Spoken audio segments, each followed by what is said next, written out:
Здравейте! Хай дизайнът тестваме новия крем на Калиначи, който е нощен регенериращ крем с пчелен восък.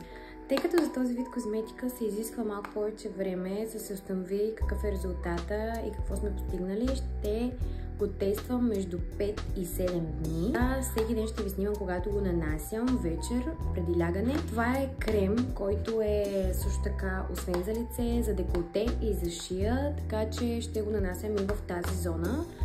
Както повечето от вас знаят, аз съм гримьор и като такъв винаги съм споделяла на клиентките си, че една от тайните за безупречният грим зависи от грижата за кожата. Като за това аз реших да се доверя на нощният регенериращ крем на Калиначи с пчелен восък за лице, деколте и шия, като аз реших да го тествам в продължение на 6 дни. Като дори след тези 6 дена имаше видими резултати. Кожата ми беше доста по-плътна, по-хидратирана, сияйна и много мека. Кремът е изключително приятен, попива доста бързо в кожата и оставя усещането за една здрава и хидратирана кожа.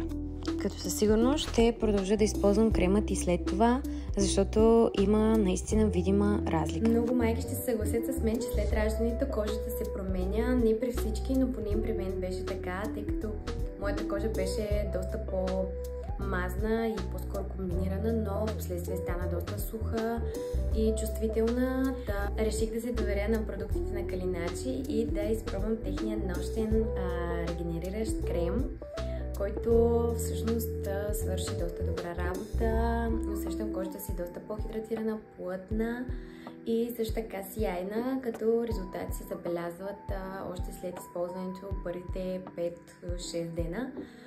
Така че с две ръце мога да препоръчам този крем. Ако и вие искате да се поръчате от тях, може да им пишете в Instagram или да влезете в техният сайт, като ще се радвам да чуя вашите мнения и отзиви. А за сега, чао от мен и до скоро!